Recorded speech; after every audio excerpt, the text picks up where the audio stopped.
I wish we had more time, but I'm sure your highness has business to attend to back home, right? Thank you for everything, Admiral. No need for that. I don't deserve any thanks. Okay. After all those mind games with me, Father, you're right. You don't deserve any thanks. No, we really couldn't have done... Well, let's get going. Alrighty then. I kind of wanted to say thanks again. This'll be a good chance for her to see the world and find out who she really is. Back in the island nation, she always got the stigma of being my daughter. Please, take good care of her, George. You can count on me. You know that. Admiral. No, you don't have to say anything. He's a fine boy. Ferd must have been so proud of him. Well, I'll do everything I can to help the boy out. You can count on it.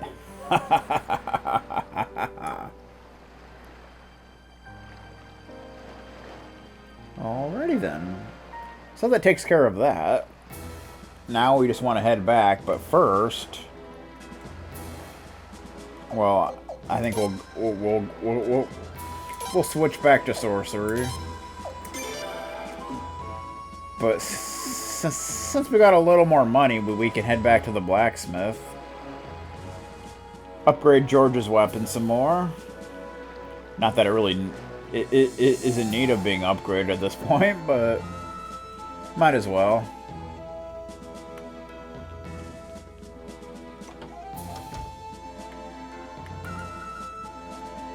Georgie boy.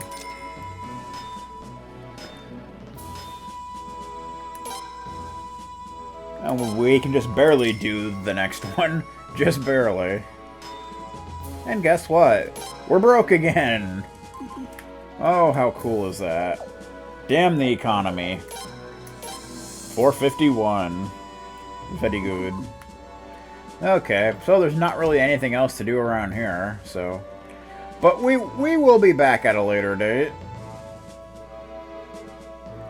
But we want to head back to HQ and head to the war room for some more cutscenage, some more plot. You know how it is. Oh, look who's down here now. Not only is Byrne an officer of the Island Nations Federation fleet, but she's my daughter, too. She can take a lot of abuse, so feel free to work her as hard as you want. Ha ha ha ha. Alright. Back on the boat. Do we have to? Just thinking about it makes me feel like... couldn't we just use the blinking mirror? Actually you can't, because you can't really get on the overworld, so yeah. Your Highness, we're ready to set sail any time. Shall we return to Felena? Let's do it. Yes, let's go. Aye aye, Your Highness. The Elmalark will be ready to set sail shortly.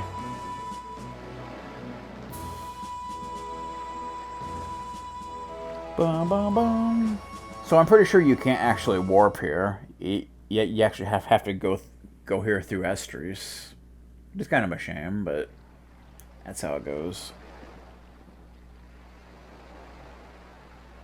Ah, Your Royal Highness. Welcome back. Whoa, what happened to you? You're all green in the face. And you too, Leon. Don't tell me the negotiations with the Island Nations Federation didn't go well. Nah, they're just seasick. Oh, right. So that's all, huh? Well, compared to the trip over, the way back was a lot better. We're fine now. There you go, that's the spirit. Conquer that seasickness with willpower.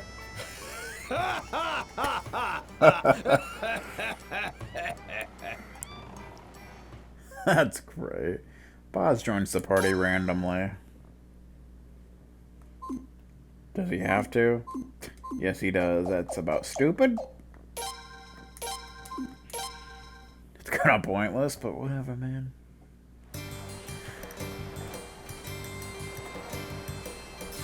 I don't know about you, but I'm ready to take a long nap once we get back to the castle. Speaking of which, back to the castle. Where I'm sure some nice cutscenes will await us.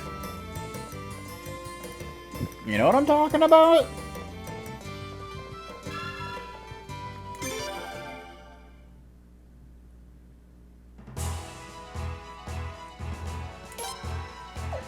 Bum, bum, bum, bum, bum.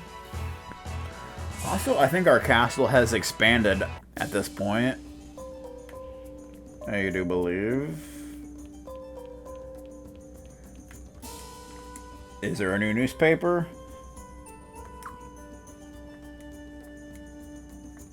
Yeah, okay, that's great. Issue 6. Which issue were we on? Bandit Prince. Okay, here we are. Issue 4, I think. Front page! Nethergate sets fire to Beaver Lodge. Beaver Lodge was set ablaze last night in a bold and shocking pre-dawn attack. Fortunately, the prince's forces rushed to the scene and performed search and rescue operations, keeping casualties to a minimum. However, most of Beaver Lodge's residents were severely damaged in the attack. According to the prince's forces, Nethergate, the assassin group that also participated in the assault on the Sun Palace, was behind last night's arson. One of the attackers is alleged to have declared that the purpose of the assault was complete and total genocide against the Beavers and their community. Lord Godwin has often made public references to Felena's historic, racial, and cultural identity being subverted by the continued existence of the inferior demi-human races. There is little doubt that his scurrilous beliefs are behind the surprise attack on the Beaver community. Back page. Beavers. Prince strike a chord. The morning after Nethergate's sudden assault on Beaver Lodge, Fuwalu, the Beaver Elder, expressed his deep appreciation of the prince for rushing to help his community in its greatest hour of need. He formally announced the Beaver's official intention to ally with His Highness and to oppose the Godwins. The Beaver community is known for its ability to stay out of conflicts. During this war, the Beavers have done well to maintain their neutrality, but after discovering that the Godwin faction was plotting their extermination, they deemed it pointless to maintain this position any longer. Prince Frasia heartily accepted Fuwalu's offer of an alliance. Serials. Portraits of the Enemy, Dolph Ziggler. This time, Portraits of the Enemy examines Dolph, the enigmatic young man apparently behind the surprise attack on Beaver Lodge. Dolph is a member of the notorious assassination organization Nethergate, and we have reason to believe that he played some role in the assault on the Sun Palace as well. Well, he was there. However, Portraits of the Enemy has been unable to uncover the slightest hint about his personal history prior to joining Nethergate. In fact, even his place of birth and parentage are shrouded in mystery. We do know, however, that he has been known to go by the alias of Mikafute. This name is strikingly similar to that of Takafute, who was Supreme Commander of Nethergate at the time of its dismantling 8 years ago. But we can only speculate on the relationship, if there is any, between the two. So can't find much information on that. Issue 5. Rainwall falls into enemy hands. Around the same time Beaver Lodge was attacked, the Godwin army stormed into Rainwall and gained control with little resistance, but the townsfolk had little sympathy for Lord Barrows. Now knowing that he had secretly conspired with Armus to divide our beloved Felena, some even said he deserved this defeat. Well, good. Because he did. Leon snaps at Bandit Prince. Oh boy. The Dawn Times has learned that upon capture of the Bandit Prince, the prince's bodyguard, Leon, known for her mild disposition, openly unleashed her fury on Roy, the one who had been impersonating His Highness. Leon apparently urged him in no uncertain terms to repent for his actions.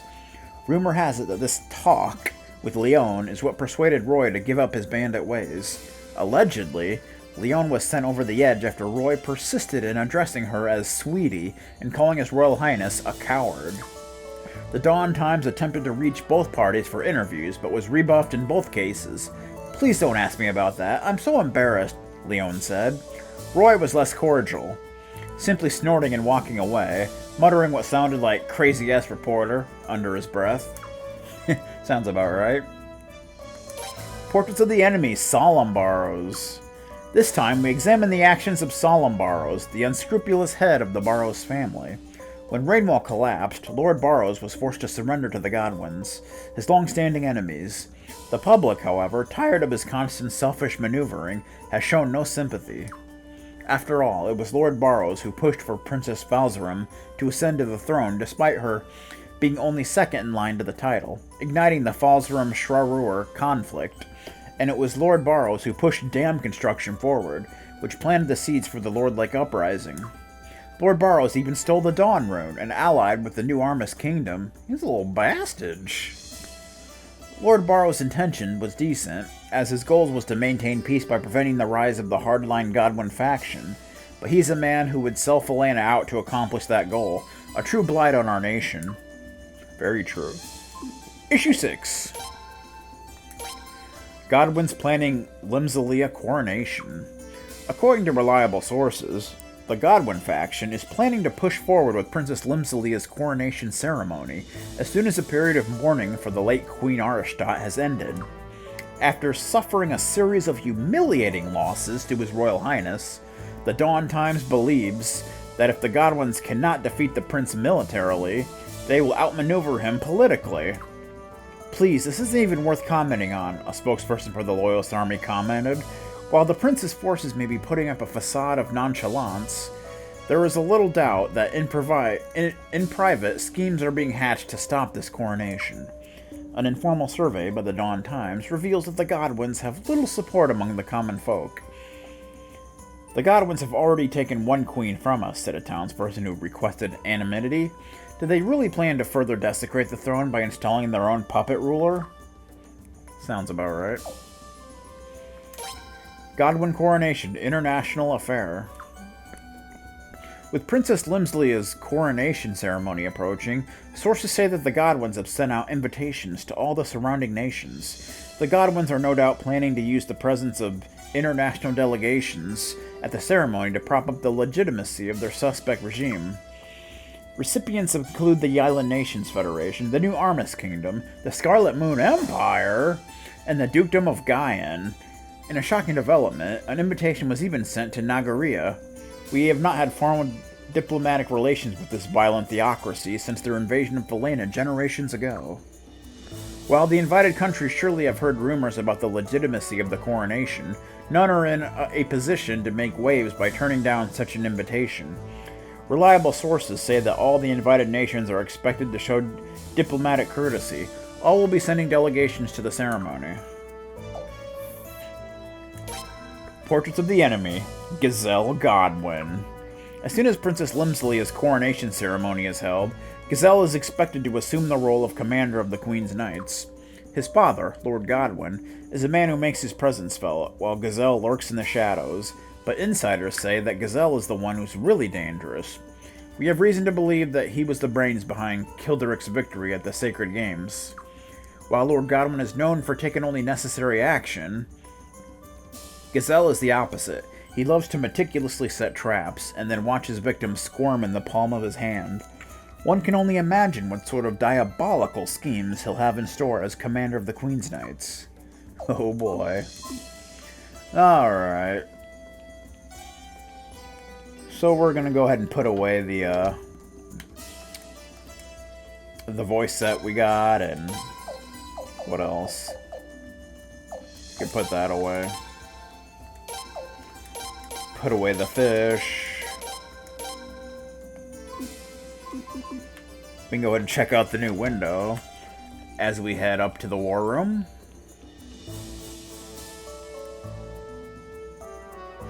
Bum bum.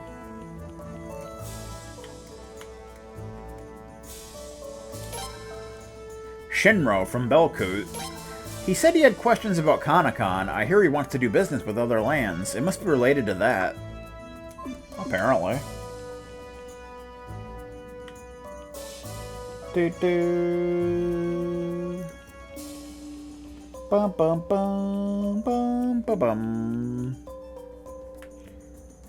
Before we head into there, let's head out here. Check out our new Windows Set 7. I think we skipped some, but that's okay. Hey, Fuwalu's down there. Oh, you bought a new Windows set. Let me have a little look. See what we got. Windows Set 7. Yeah, we skipped 5 and 6, apparently. Oh, it's kind of like bluish. It looks a lot like 2. A little bit different. I guess we'll use that a little bit. Why not? Look at that. Well, we'll use that for a little bit. Dine's over here. Welcome back, Your Highness. Nothing notable occurred during your absence. I don't know about that. So let's see what's going on now. Welcome back, Frasier. I hear it went well. How do you do? I'm Scald Egan's daughter, Bernadette. I'm here to help His Royal Highness Prince Frasier. Unfortunately, however, I'm not here as an official representative of the Island Nations Federation. No, don't apologize. We understand the delicacy of diplomatic relations. We're pleased to have you in any capacity. The pleasure is all mine. Admiral Egan should be arriving in Falena right about now. They'll be docking in Hirschville to the west, so the ceremony should be starting pretty soon. Hirschville! Sounds chocolatey. So it's finally come. Little Lim's coronation. And Gazelle's official appointment as the new commander of the Queen's Knights. Ugh. Since that's the official position of the Queen's husband, the Godwins will finally be able to take charge openly. We're in for some rough times ahead. Probably. Probably. Uh-oh. Look how much shorter she is. Look at that. That's crazy.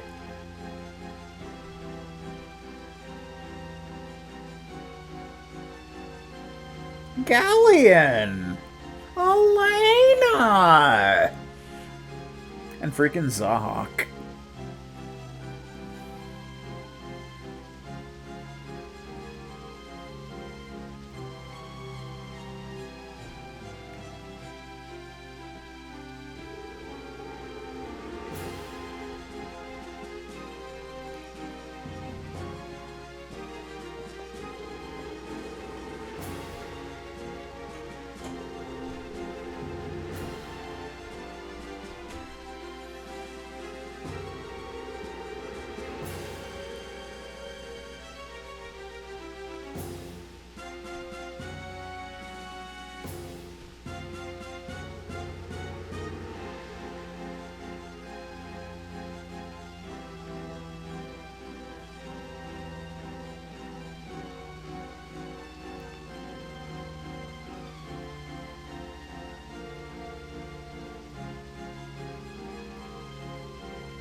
A multitude of failings for Miakus, I'm sure.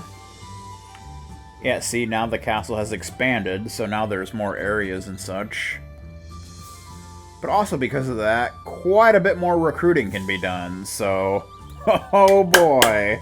You guys ready for all that? I think we'll probably take a look around first and then go off and do recruiting. Excuse me, Prince, may I enter?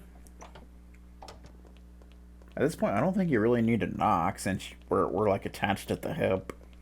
I don't think knocking's really necessary. Oh, what's wrong? Why the long face? Oh, Prince. I know. You wanted to help the princess before she was forced into the coronation ceremony, right? Yeah, well. I'm sorry I wasn't able to help. Forgive me. Not your fault. Well, let's go, Prince.